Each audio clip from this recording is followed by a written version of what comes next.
How do you solve a case when the only thing that makes sense is the part that shouldn't exist? 5 stories.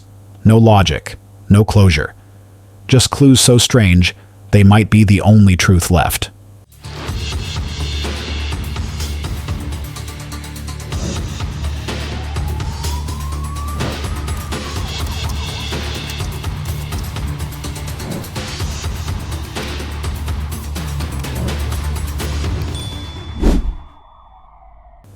One, Gilgo Beach Murders, USA.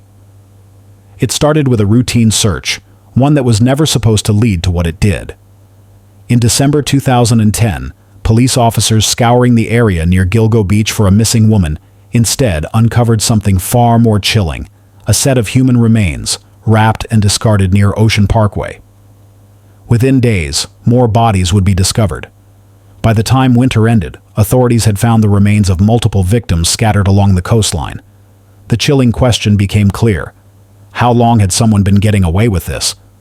The Gilgo Beach murders, often referred to as the Long Island serial killer case, span nearly 2 decades and involve a series of deeply disturbing discoveries. While the initial findings came to light in 2010 and 2011, the timeline of the killings traces back years earlier. Forensic experts, investigators, and journalists have tried to untangle the connections between each victim, location, and timeline. The outcome was a jigsaw puzzle of tragedy, one piece at a time, and to this day, the full picture remains incomplete. The victims, many of them young women who had worked as escorts and advertised their services online, seemed to share more than just occupation. Several had vanished after arranging meetings through classified websites. Most were last seen in or near New York City, with their remains later discovered in the brush alongside Ocean Parkway. In total, authorities would link the remains of at least 11 individuals to the case, but some investigators believe that number could be even higher. The case's true beginning is often marked by the disappearance of Shannon Gilbert in May 2010. The 24-year-old had placed a frantic emergency services call claiming someone was after her, and was last seen running through a gated community in Oak Beach, not far from Gilgo. Months later, during the search for her body, police found the first set of remains, ones that didn't belong to her. That single misstep in fate revealed a hidden dumping ground that authorities hadn't known existed. Within days of that discovery, 3 more victims were found in similar conditions nearby. All were wrapped in burlap sacks, disposed of within close proximity, and had last communicated with clients online. The bodies were so alike in condition, location, and timeline that investigators referred to them as the Gilgo Four. These women were Melissa Barthelemy, Megan Waterman, Amber Costello, and Maureen Brainerd Barnes. Each had disappeared between 2007 and 2010. As more remains were discovered, the investigation widened. Partial remains were linked to other victims, including some whose identities remained unknown for years. One of the most haunting was a toddler. In April 2025, authorities identified the toddler as Tatiana Marie Dykes and her mother as Tanya Denise Jackson, whose partial remains were found nearby. The pattern of disposal changed with these later discoveries. Some remains had been dismembered, others scattered across different locations. These variations left authorities unsure whether one killer was responsible for all of them, or if multiple offenders had used the same area. For years, the case stalled.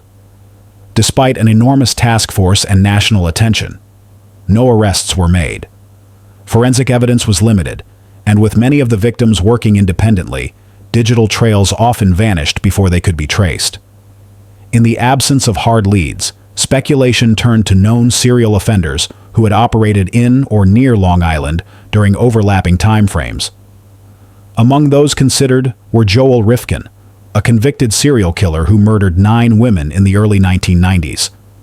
His dumping grounds included remote areas around Long Island, but he denied involvement in the Gilgo case. Robert Schulman, a postal worker convicted of 5 killings, had a known preference for women in similar demographics. Richard Angelo, a nurse who targeted his own patients in the 1980s, and Richard Cottingham, whose long-standing killing spree reached parts of Long Island, were also on the list. But none had direct links to the Gilgo Beach victims. Investigators needed more than just pattern matching. They needed forensic proof. Then, in 2022, momentum returned. A witness had long described a dark green vehicle, one connected to a possible last meeting with one of the victims. That lead eventually pointed to Rex Heuermann, an architect based in Massapequa Park, located not far from the dumping sites. Heuermann had lived in the area for decades, with no prior criminal record and a seemingly quiet life. But behind the ordinary exterior, prosecutors alleged, was a man capable of carrying out cold, calculated crimes. DNA evidence tied to one of the victims was matched to a pizza box Heuermann had discarded, providing a genetic link. Additionally, cell phone records revealed troubling overlaps. Burner phones linked to the victims had pinged near his home and office. More compelling was his online activity. Investigators alleged that he had searched obsessively for case updates, victims' families, and ways to evade detection. In July 2023, Heuermann was arrested and charged with the murders of 3 women, Melissa Barthelemy, Megan Waterman, and Amber Costello. In January 2024, he was additionally charged with the murder of Maureen Brainard Barnes. Most recently, in July 2024 and April 2025, Heuermann was charged with the murders of Sandra Costilla, Jessica Taylor, and Valerie Mack, bringing the total number of victims he is accused of killing to 7. Though he pleaded not guilty, the charges marked the first major breakthrough in a case that had haunted Long Island for over a decade. Authorities called it a significant step, but noted the investigation was far from over. The complexity of the Gilgo Beach case stems not only from the number of victims, but the wide range of details that seem both connected and contradictory. Some bodies were found fully intact, while others were discovered as partial remains years apart and in different jurisdictions. Some victims were last seen near New York City, others in different states altogether. This irregularity made it difficult to determine whether a single person was responsible for all the crimes, or if the site had become a common disposal area used by multiple offenders. Beyond the physical evidence, the emotional toll on the families has been profound.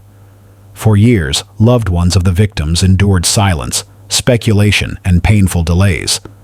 Several family members spoke publicly, urging authorities not to let their daughters' stories be overshadowed by media sensationalism or procedural delays. Many fought tirelessly for answers, even as leads grew cold. The case's complexity also prompted a renewed focus on how law enforcement prioritizes missing persons, particularly those involved in sex work.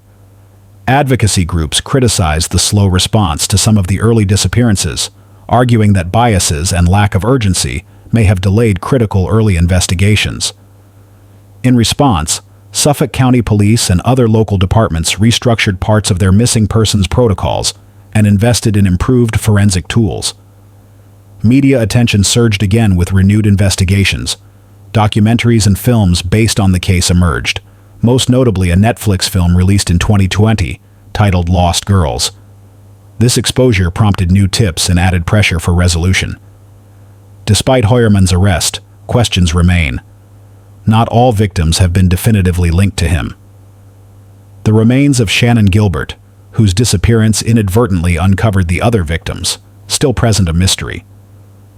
While her official cause of death was listed as undetermined by the medical examiner, an independent autopsy commissioned by the family suggested she might have been strangled, fueling the family's belief she was a target. Her emergency services call, in which she appeared panicked and disoriented, continues to be a critical, if perplexing, piece of the timeline. As of now, authorities maintain that the investigation is active. In September 2025, a judge ruled that all 7 murder charges against Heuermann will be tried together in a single trial, a victory for the prosecution. A trial date has not yet been set, but is expected to begin in late 2026 or 2027 due to the complexity and volume of evidence. What makes the Gilgo Beach case particularly haunting isn't just the number of victims or the duration of the crimes. It's how long it took for patterns to emerge. A patchwork of jurisdictions, shifting technologies, and inconsistent communication between agencies all contributed to the delay. But now, with modern DNA tools, the increasing use of genetic genealogy, and renewed collaboration, what was once a deeply challenged investigation may finally be inching toward full resolution. Still, for the families, justice remains incomplete. Many of them continue to speak out, not only for their own daughters and sisters, but for others still missing. For them, Rex Heuermann's arrests are a necessary step, but not closure. They want answers for all the names, identified or not, scattered along that stretch of road near Gilgo Beach. Until every voice is heard and every victim is accounted for, the Gilgo Beach case remains a chilling reminder of how systemic issues can overlook some lives while failing to stop others from vanishing altogether. Where are you watching from? Drop your locations in the comments below. If you made it to this point, drop your comment with, "I am still here. Let's see who is still watching." 2. The Boy in the Box, USA. It was February 25th, 1957. The cold air in Philadelphia still held on to the silence of winter as a young man, Fred Bononis, who was checking his muskrat traps in an empty lot off Susquehanna Road, noticed something odd: a large cardboard box discarded in the brush. He hesitated, unsure whether to investigate further. When he eventually approached, what he found would become one of the longest-running unidentified child cases in American history. Inside the box was the body of a young boy. No name, no family, no immediate clues. His hair had recently been trimmed, his nails neatly cut, and his body wrapped in a cheap, well-worn plaid baby blanket with red, green, and blue checks. No one had reported him missing. No one came forward to claim him. For decades, he was known only as America's Unknown Child. The cardboard box had originally held a bassinet sold by J.C. Penney. It lay near the edge of a wooded area used as an informal dumping ground. The boy appeared to be around 4 to 6 years old, thin, and underdeveloped for his age.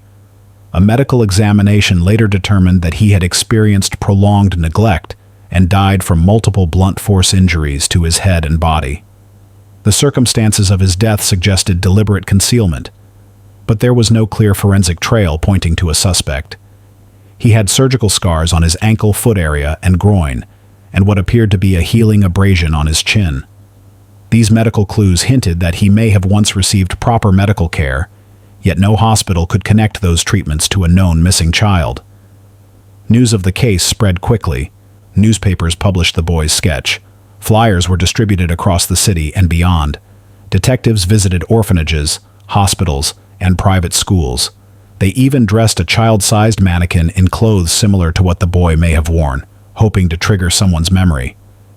Nothing worked. No family stepped forward. No missing persons report matched his profile. The child was alone in every possible sense, and remained that way for more than 6 decades.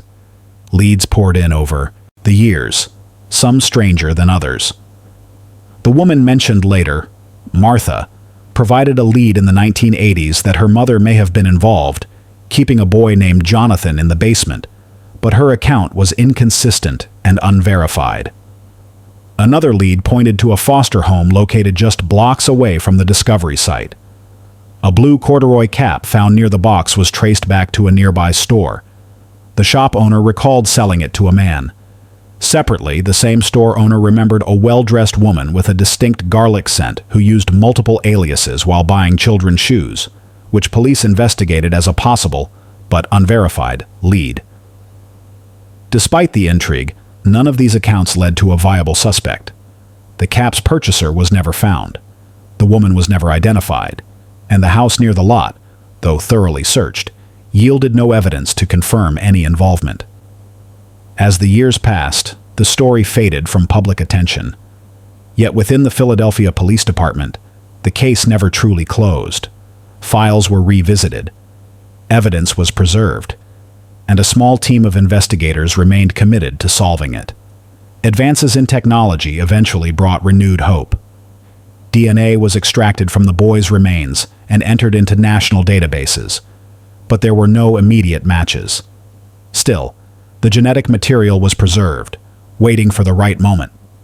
That moment came decades later, in the early 2020s, with the rise of forensic genetic genealogy, an investigative method that combines DNA analysis with public genealogy databases to trace family trees. It's the same method that identified the Golden State Killer and solved numerous cold cases across the country. In 2019, the Philadelphia Police Department partnered with professionals in the field and began building a genetic profile. The project was handled with extreme care, given the sensitivity of the case and the time that had passed. Funding came partially through a philanthropic organization committed to resolving unidentified child cases. By 2021, the team had succeeded in developing a usable DNA profile. Analysts then worked to build out branches of the boy's family tree using publicly available DNA information. Slowly, piece by piece, the past began to take shape. They identified a potential last name, then a relative, then another. Eventually, they reached a birth certificate, and on December 8, 2022, nearly 66 years after he was found, Philadelphia authorities held a press conference to announce his name, Joseph Augustus Zarelli. He had been born on January 13, 1953. He was 4 years old at the time of his death. The naming of Joseph marked a historic milestone. It was one of the oldest cases ever solved through forensic genetic genealogy, and it brought a form of dignity to a child long known only by a moniker. Investigators confirmed that Joseph was born in West Philadelphia. They located his original birth record, and through it, identified both his maternal and paternal lines. His biological parents were deceased, and authorities declined to name them publicly, out of respect for Joseph's living half-siblings, who were not believed to have been aware of his existence. Still, the identification raised new and difficult questions. If Joseph's identity could be confirmed, then so could the identities of those closest to him in life. Yet no one had reported him missing. No guardian had come forward in 1957, nor in any year since. The absence of a missing persons report became a central and haunting part of the case. Detectives acknowledged that the public deserved answers, but explained that legal restrictions and ethical considerations limited what could be disclosed. The investigation remained officially open. Authorities classified it as a homicide case and confirmed that Joseph had died from multiple blunt force injuries to his head and body, though specific details regarding the investigation were withheld in line with child-safe reporting guidelines and respect for ongoing legal considerations. Police made it clear that they were still seeking information and encouraged anyone with memories or connections to the Zarelli family, especially individuals who may have been in their 70s or 80s, to come forward. Detective Sergeant Bob Kuhlmeyer, who helped lead the modern investigation, emphasized that identification was only the first step. This is still an active criminal investigation. We now have a name, but we still don't have the full story. Our goal is justice, even if it's long overdue. Joseph was buried twice, first shortly after he was found, in a potter's field. Then later, after community fundraising, he was reburied at Ivy Hill Cemetery in Cedar Brook, Philadelphia, beneath a headstone. After his identification, local officials updated the marker to read Joseph Augustus Zarelli, 1953-1957, while maintaining the original inscription of America's Unknown Child.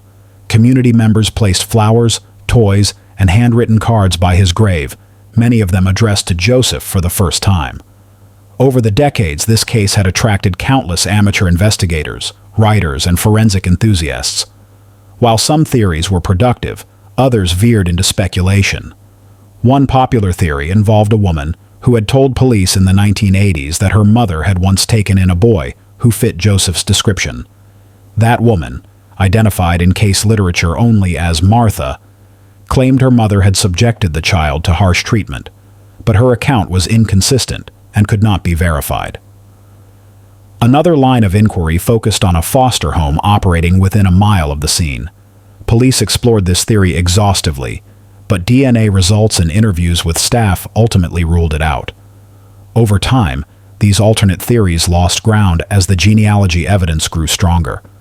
What continues to haunt investigators even now is not just how Joseph died, but how completely he was erased from the systems designed to protect children. There were no school records, no vaccination reports, no medical files that tied back to him under his real name. He appeared to have lived entirely in the shadows, until his final moments brought him into the public eye. That erasure points to a broader, painful truth. Some children slip through the cracks, not because they're invisible, but because someone made them that way. Since his identification, tips have continued to come in. Some have pointed to individuals who may have been aware of Joseph's existence but remained silent. Others have offered stories that, while unconfirmed, may align with the timeline or known relatives. Detectives have emphasized that they are open to any credible information. As of late 2025, no arrests have been made, no charges filed. But Joseph's case remains a priority for the Philadelphia Police Department. What the public has now is a name and a timeline. Joseph Augustus Zarelli was born in 1953, lived for just 4 years, and died under suspicious and heartbreaking circumstances. The box that once held his small body became a national symbol of lost identity. And now, that symbol has a name. It's not enough, but it's something. And for the team that fought to give him that name, it's a promise that this story isn't over. The story of Joseph is not just about one child. It's about the persistence of those who refuse to forget him. It's about science and its ability to reach across decades. It's about the silence that protected someone, and the evidence that eventually broke through. Whether or not an arrest is ever made, this case now stands as a testament to what's possible when you don't give up. The smallest clue, preserved long enough, may one day answer the questions that seemed too far gone. For more than 65 years, his face looked back at the world in sketches, with no name and no voice. Now he has both, and someone, somewhere, knows the rest. 3. The Chicago Tylenol Murders, USA. It was late September 1982 when a routine trip to the medicine cabinet became a matter of life and death. In the suburbs of Chicago, individuals who thought they were treating headaches with a familiar over-the-counter pain reliever instead swallowed poison. Over a period of days, 7 people died after ingesting capsules of Tylenol laced with cyanide. The first known victim was 12-year-old Mary Kellerman, who collapsed after taking one of the pills and died the next day. Authorities quickly noticed a pattern. 6 other deaths followed from seemingly unrelated individuals who had purchased extra-strength Tylenol capsules. These victims ranged in age and background, but all had taken the same brand, same form in the Chicago area. Investigators concluded the capsules had been tampered with after manufacture, placed back on store shelves, and consumed by unsuspecting users. The scale of the incident was unusual, and the fear it generated rippled through the nation. With no CCTV footage of the tampering, no direct eyewitnesses, and the culprit unidentified, the situation quickly escalated into one of the most notorious unsolved crimes in U.S. history. The tampering forced a massive recall, some 31 million bottles, and triggered sweeping changes in drug packaging and federal law. When investigators traced the capsules to lot numbers and retail stores, they found the contamination did not originate at the manufacturing plants in Pennsylvania, Fort Washington, or Texas, Round Rock, but appeared to have been introduced after the bottles were on shelves. That finding suggested the perpetrator removed pills from store inventory, added cyanide, resealed the bottles, and returned them to retail. The tampering method left no fingerprints, no clear line of sight, and no direct link to a suspect, making the case a forensic nightmare. Chicago Police, the Illinois State Police, the Food and Drug Administration, and the Federal Bureau of Investigation, FBI, each took part. Toxicology labs identified potassium cyanide in 4 of the 44 capsules left in one of the bottles. Testing revealed levels 3 times higher than a known fatal dose. A smell of almonds was noted by investigators examining one bottle, a classic sign of cyanide for those who can detect it. But beyond that, no individual or tool could be tied to the poison insertion. Within weeks, Johnson & Johnson, Tylenol's parent company, issued a nationwide recall of the affected product, suspended advertising, and warned the public not to consume any extra-strength Tylenol capsules bought in the Chicago area. The company also introduced a triple-sealed bottle design, including a glued flap box, a plastic neckband, and an inner foil seal, and switched over many capsules to solid caplets, changes that became industry standards. The investigation soon reached a new layer of complexity when a letter arrived at Johnson & Johnson headquarters, postmarked from Chicago. Addressed to the CEO, the letter demanded $1 million and threatened further poisonings unless the company complied. It included specific details of how cyanide had been placed into capsules, information that had not been publicly disclosed. The author signed the name Robert Richardson. With this letter, the case pivoted from product tampering to extortion. Investigators traced the letter to James W. Lewis, who was arrested in December 1982 in New York. A handwriting expert testified that Lewis wrote the letter. He admitted to sending it, and eventually in June 1984, he was convicted under 18 U.S.C., paragraph 1951 for attempted extortion. He received a 10-year sentence and served about 12.5 years, including pretrial detention. However, authorities never charged him for the Tylenol poisonings. They could not place him at the tampering scene, nor recover physical evidence linking him to the capsules. Many leads were pursued. Investigators examined nearly 30 million bottles, interviewed thousands of store clerks, cataloged every capsule purchase, and analyzed early suspect prints and handwriting. Yet the repository of evidence yielded no arrest. The lack of CCTV footage inside small retail stores, combined with tampering after distribution and the absence of a direct witness, created a wall around the investigation. Over time, forensic science advanced. The FBI requested DNA from the bodies of some suspects, including Lewis. He submitted samples, but none matched genetic material found on the capsule bottles. New era investigations in the early 2000s included testing for modern trace chemicals and revisiting manufacturing plant logs, but the results were inconclusive. Even though the case was repeatedly reopened, including a major review by the FBI in 2009, the identity of the poisoner remains unverified. The victims' families continue to carry the emotional and legal void. Adam Janus, 27, his brother Stanley, 25, and Stanley's wife Teresa, 19, died after sharing pills from the same bottle. 40 years later, a surviving sister stated that she still checks seals and cannot fully trust a medicine cabinet. She characterized the tampering as a personal catastrophe that redefined her life. Beyond individual loss, the Tylenol murders triggered a societal rupture. Consumers no longer assumed that packaged capsules were harmless. Retailers closed shelves, changed policies, and demanded tamper-evident packaging. Federal law followed. In 1983, Congress passed the Federal Anti-Tampering Act, making it a crime to tamper with consumer products, punishable by life imprisonment if death resulted. The pharmaceutical industry adopted induction seals, shrink wraps, glued caps, and plastic film liners. Some capsule formats were phased out altogether. The case pioneered product safety protocols still in place today. From the investigative side, the case forced law enforcement to confront new forms of mass poisoning crime. This was no robbery, no ransom hijacking.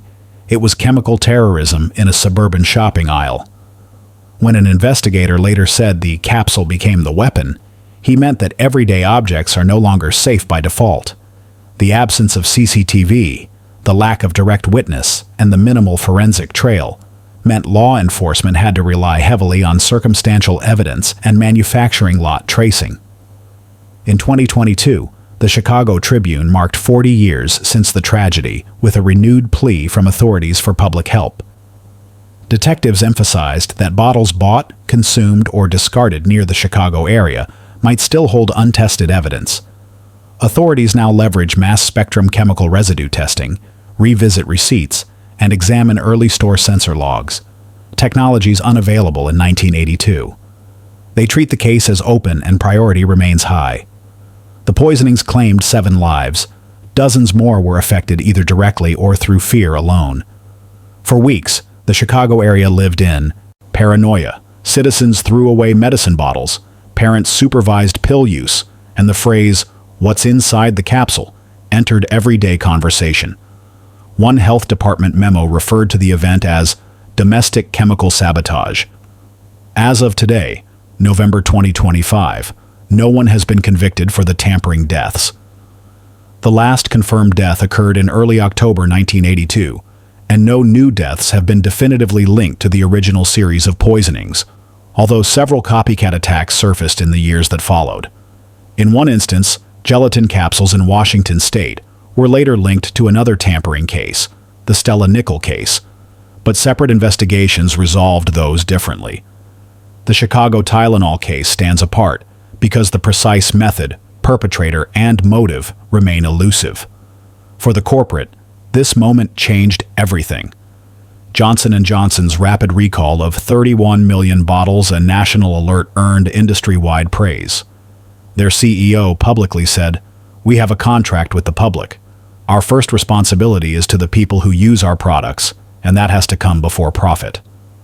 The company shifted to proactive recall protocols and designated a permanent crisis response team. Because of this incident, many companies created product safety positions in their C-suite. Yet for law enforcement and the impacted families, the lack of closure is the central scar. Investigators continue to monitor tips, some dated, some recent, some rooted in forensic physics, others in human memory. In 2025, a docuseries titled Cold Case: The Tylenol Murders on a major streaming service rekindled interest, featured interviews with the now-deceased prime suspect Lewis, and re-examined archived store video footage, manufacturing logs, and the recall chain.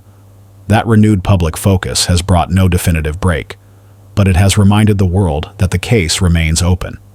This story is not simply about poison in a pill. It is about trust broken, systems overwhelmed, and everyday life interrupted. Medical professionals train students on what they call the Tylenol protocol, and retail safety trainings include it as a case study in risk management. The orphaned bottles still sit in evidence lockers. The tampering capsules are museum pieces, but the one person responsible may be walking among us, or may have died unprosecuted. It was one shield-sealed bottle, one job-worn pharmacy shelf, one stolen moment before the capsule was placed back unsuspected. And because of that moment, 7 lives ended prematurely, an entire industry changed, and a crime that used medicine as the weapon remains unresolved. If you opened the pharmacy aisle that day and trusted what you took for pain in your head would keep you safe, you were wrong. If you are enjoying this content, like, subscribe, and share to your loved ones to protect them from the same tragic happening to them in the future. 4. The Highway of Tears, Canada. It begins with a road, a long corridor of pavement stretching through the subboreal forests of British Columbia, an isolated landscape where that road becomes more than a mere thoroughfare. It becomes a lifeline, a dependency. For many young Indigenous women and girls living in the remote communities along Highway 16, also known as the Yellowhead Highway, accessing work, school, medical care, or family often meant relying on hitchhiking as the only viable or affordable option in the absence of reliable public transit. What started as necessary mobility quickly became profound vulnerability. From about 1969 onward, disappearances and murders of women along this route began to accumulate. For decades, family after family waited for answers that never arrived. By the early 2000s, official records compiled by police counted at least 18 victims tied to this stretch of highway. However, Indigenous advocates and community members believe the number is far higher, closer to 40 or even more, women whose cases were never linked or officially logged. Each case had its own circumstances, its own missing piece in the investigation, but many shared common threads. Remote communities cut off by geography, non-existent public transit, widespread hitchhiking as a necessity, and an overarching infrastructure of neglect. The core Highway of Tears segment runs roughly 720 kilometers, 447 miles, between Prince George and Prince Rupert in northern British Columbia. Over these decades, the terrain was, and largely remains, extremely remote. Dense forest, a maze of logging roads, little lighting, few passing cars, and until quite recently, very limited cell phone coverage. In areas with soft soil and heavy brush, it became easier for a body to be hidden or moved. Investigators have described the landscape itself as a complicating factor for search and recovery efforts. That profound isolation is one of the strange clues. The road's geography and lack of communications played a direct role in why many victims vanished unseen. In 2005, the Royal Canadian Mounted Police, RCMP, launched a designated task force called Project E-Pana, intended to review cold cases of missing and murdered young women along this corridor. Initially, the task force reviewed just 9 cases. By 2007, the number of investigations officially expanded to 18, and the geographical scope widened to include connecting stretches of Highways 5 and 97. The criteria were specific. Female victims, last seen hitchhiking or along these highways, with cases dating back to the late 1960s. But crucially, the sturdy indictment fell short. Despite the formal review and funding, few definitive arrests resulted from the multi-million-dollar investigation. The systemic backdrop is central to this story. Many of the victims were Indigenous women and girls. Many lived in under-resourced communities that lacked basic services, including reliable public transit. The highway itself lacked cell service for years. Despite modern standards, much of the corridor was outside reliable mobile coverage until very recently. That gap meant emergency calls were delayed, witnesses were scarce, locations remained tragically isolated. For an investigator decades later, the challenging terrain and communications vacuum remain haunting reasons why the cases grew colder with time. Consider the case of Colleen McMillan. In 1974, the 15-year-old disappeared near Lac La Hache, BC. Decades later, DNA evidence recovered from the scene was a confirmed match to an American convict named Bobby Jack Fowler, who had died in an Oregon prison in 2006. The RCMP announced the definitive link in 2012. That partial resolution brought significant headline attention, but it also underscored the difficulty of achieving justice. Because the only suspect was deceased, formal charges and a living defendant would never materialize. Families were left with an answer, but no day in court. Investigative resources for the project eventually shrank. Budget cuts hit E-Pana hard. The task force reportedly received over CAD $5 million in the 2009-10 fiscal year, but funding had dropped below $1 million by 2013-14. At least one Freedom of Information request revealed the officer count had declined dramatically from about 70 down to just 12 personnel.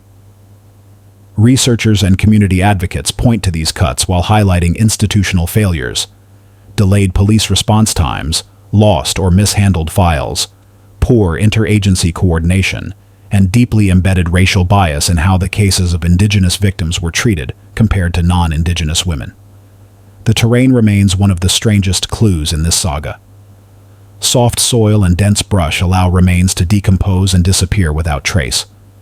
Logging roads and isolated camps dot the corridor. Victims hitchhiking past dusk might never be seen again. The lack of cell coverage compounded the risk. In an age when most travelers rely on phones, the stretch between small communities was a silent, dangerous gap. For decades, many women traveled or hiked unaccompanied because that was truly the only option available. After each disappearance, investigators publicly appealed for tips, but the underlying problem remained. Communities still lacked safe transit. In 2016, BC announced the launch of a new BC Transit shuttle bus service, with cellular tower improvements announced later, beginning to address the long-standing infrastructure vulnerabilities. Community response has been fierce and organized. Families of the missing and murdered started organizing vigils, holding marches, erecting totem poles, and demanding substantive justice. Indigenous leaders argued forcefully that the term Missing and Murdered Indigenous Women and Girls, MMIWG, applied directly here. A scathing 2014 United Nations Committee report on the crisis concluded that Canada's inaction constituted a grave violation of human rights. Local advocacy groups consistently insist the victim count is higher than the official 18, arguing many cases were never logged, many disappearances were not officially linked to the highway criteria, and many bodies remain unrecovered or unexamined. Authorities have identified a few suspects over the years, but prosecutions remain rare exceptions. In 2018, Gary Taylor Handlin was found guilty by a jury and sentenced in 2019 for the 1978 murder of 12-year-old Monica Jack, a rare, successful IPANA conviction achieved through trial. But that marked a singular success amid many dozens of unresolved files. The RCMP has publicly stated that they may never solve all the cases. In one telling moment that highlighted the limitations of conventional policing in such a vast, remote area, RCMP Sergeant Wayne Clary said, "It's going to be the people in the communities who are going to solve these crimes." That statement, while intended to empower residents, also underlined a stark truth. The soft soil, the absence of witnesses, the lack of transport infrastructure, and the range of years all worked against traditional forensic timelines. The highway itself has been described by some as a message of denial and neglect. Posters along guardrails ask, hauntingly, "Do you remember us?" The totem poles raised beside logging roads carry the carved faces of missing women. For families, every passing logging truck, every flicker of headlights in the dark woods is a reminder of a daughter, sister, or mother never found. Despite decades of effort, the status of most cases remains unresolved. The official 18-case list under IPANA remains the public standard, but many families continue to argue for the inclusion of loved ones who vanished in the general region but fell outside the specific police criteria. The ongoing effect is a piecemeal record and a fractured narrative of justice delayed. On the logistical front, the core strange clue remains that geography and infrastructure, rather than a single discrete suspect, helped predators conceal their crimes. The fact that the victim's resort to hitchhiking was born not of choice, but of systemic necessity, matters deeply. The highway's very design of isolation, its soft soil, countless logging road spurs, dense forest, and historical lack of cell towers, provided the perfect cover. Investigative efforts continue to evolve with modern cold case methods, including improved DNA testing, ground-penetrating radar, aerial mapping, and renewed public appeal campaigns. The RCMP established a dedicated tip line, 1-877-543-4822. But the milestone of new arrests remains elusive, and the families continue to demand transparency, accountability, and safety on the road they call the Highway of Tears. The human cost runs deep. One mother from a northern community described how she encouraged her teen daughter to hitchhike home and prayed every time she picked up a ride. Another, widow, whose partner went missing in 2002 near Smithers, still leaves his seat empty at family dinners. The absence of closure extends beyond the missing. It extends into community trauma, distrust of law enforcement, and vulnerability to predators along remote roads. The system's failure is writ into policy too. Governments admitted that public transit options were inadequate in northern BC. Logging roads lay unmonitored. Buses ran at limited times. Many Indigenous families lacked vehicles. A 2014 bill introducing more transit and cellular tower funding followed decades of pleas. But by then, countless lives were lost or disrupted. What remains ahead is a question. How many more lives will be added to this corridor before change is complete? How many more vehicles will pass without notice? How many more locals will hitch rides after dusk? How many more phone calls will go unanswered in the dark shoulder of Highway 16? As of 2025, the Highway of Tears cases remain largely unresolved. Some victims are named, some bodies are identified, some cases closed. But the larger story of the missing Indigenous women, of isolated roads and broken systems, of soft soil and no cell signals, that story remains active. It stands not just as a cold case folder, but as a national challenge. At times, the highway has become a classroom. Researchers study it for insight into victimization in isolated regions. Policymakers reference it when designing rural transit or extending cellular networks. Families still walk the roadside shoulder, holding signs. The totem poles stand beside the trees. The logging trucks rumble past, and the question still echoes across the corridor. Who will take responsibility for every life that vanished? Finally, for the families, for the victims, for the communities, the outcome remains pending. The highway's clue is not just the missing women, it is the road itself, the soft earth beneath it, the lost rides, the phone towers never installed, the system that assumed invisibility. And until every case is answered, or at least honored, the Highway of Tears will keep its name. 5. The detached feet of British Columbia, Canada. It started as a ripple of curiosity in 2007, a mystery that seemed more like urban legend than fact. A single running shoe was found on a beach near Gabriola Island, British Columbia, still containing a human foot. The discovery was immediately unusual, but it didn't draw national headlines at first. Shoes, after all, occasionally wash ashore. But when another one appeared shortly after, again with a foot still inside, investigators and the public realized this wasn't an isolated macabre event. Over the next several years, a strange pattern emerged as more and more feet, almost all encased in modern sneakers or hiking boots, began showing up along the coastlines of British Columbia and even the U.S. state of Washington. The shoes came ashore one at a time. Sometimes months would pass between discoveries. Other times multiple feet surfaced within a few weeks. By the time a pattern had been firmly established, at least 21 human feet had been found since that first one in August 2007.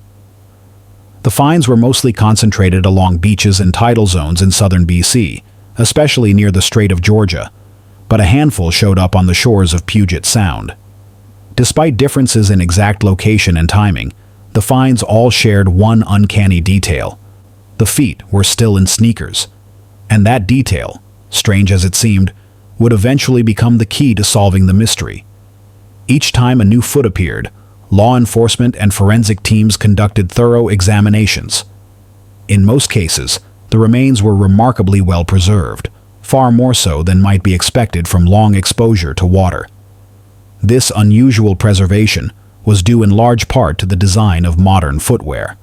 Made from lightweight materials with synthetic soles and often filled with air or foam, running shoes are remarkably buoyant.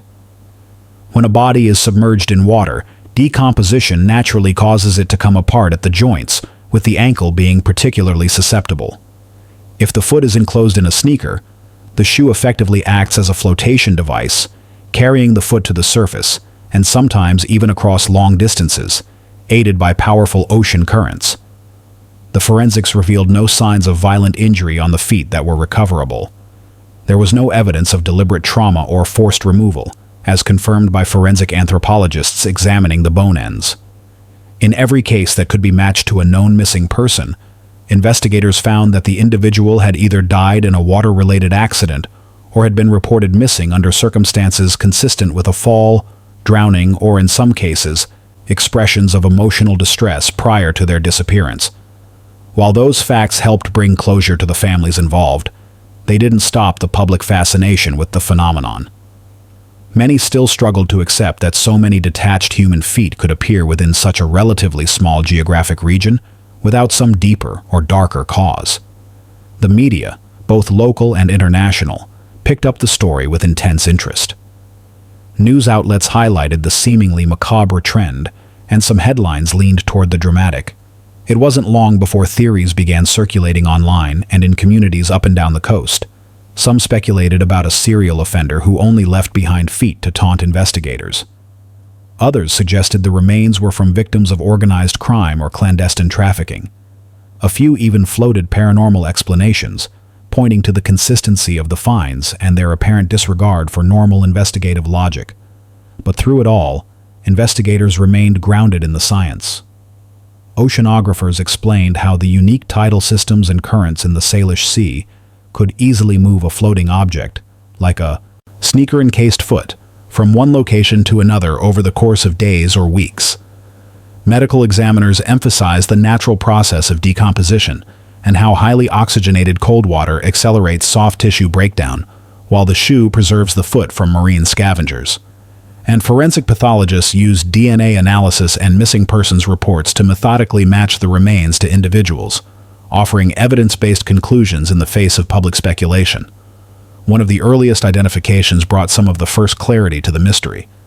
A right foot found in August 2007 was later confirmed to belong to a man who had been missing for several months, and whose disappearance was classified as non-criminal.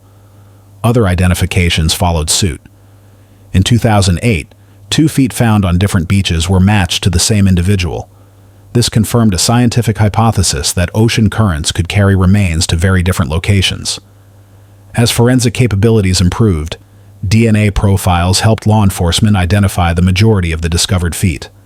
Each of those matched people who had died in circumstances unrelated to any criminal act. The consistency of the findings eventually helped ease public concern, but the mystery still had its layers. Why only feet? Why not other body parts?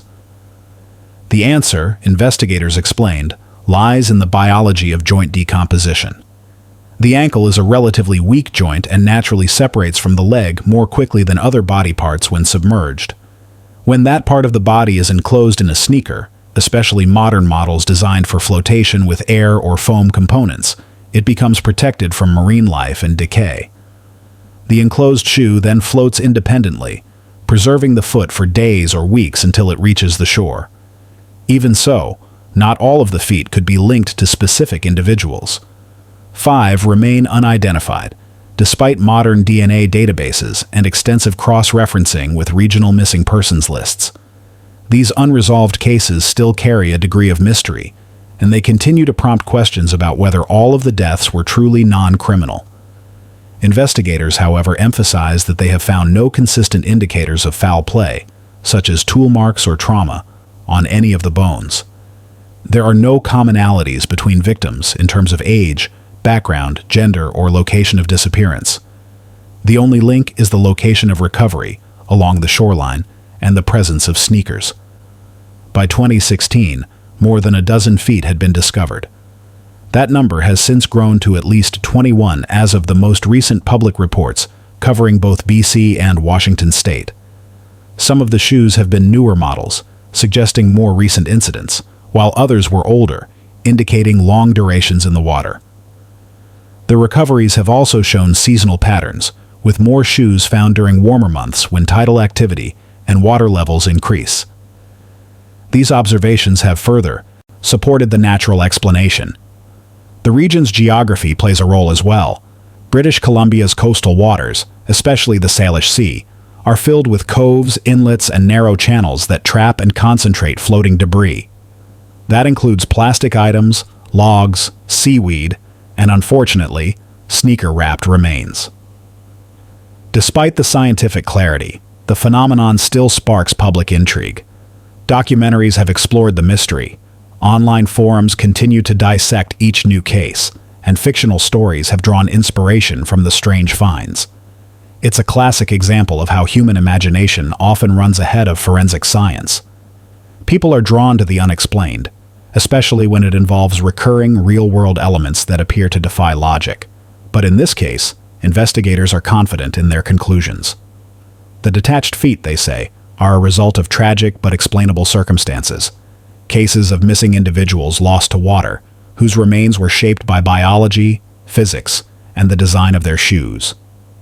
One of the most pivotal discoveries came when a pair of matching shoes, left and right, were found on separate beaches, but linked to the same person. This eliminated the idea that feet were being deliberately separated or placed. It also provided strong evidence for the theory that natural decomposition and ocean currents were solely responsible. The floating shoes were drifting independently, eventually coming ashore in different places depending on wind and tide patterns. When officials explained this to the public, it helped calm some of the more extreme theories. But curiosity still lingered.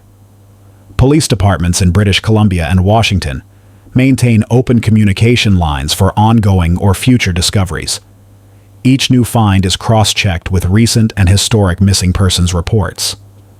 DNA testing is conducted where viable samples exist, and results are often made public when families consent. For those who remain unidentified, composite profiles and shoe types are shared in the hope that someone might recognize a clue. In one case, a brand of shoe sold exclusively in certain parts of North America helped narrow down the possible location of disappearance. These details, small as they seem, help forensic teams build a clearer picture and sometimes bring long overdue answers to families. It's important to note that this phenomenon is not entirely unique to the Pacific Northwest. Isolated reports of human feet found in sneakers have surfaced elsewhere, along the coasts of California, New Jersey, and even overseas in parts of Europe. However, no other location has reported such a consistent and localized pattern as British Columbia. Some experts suggest this is partly due to environmental and population factors. More missing persons near large bodies of water, paired with coastline geography that facilitates the concentration of floating debris. Others point to the regional shoe-wearing culture. The popularity of running and hiking in the area means more individuals wear shoes designed to float, as opposed to leather boots or sandals. In the end, the story of British Columbia's detached feet isn't one of mystery as much as it is one of science, loss, and nature.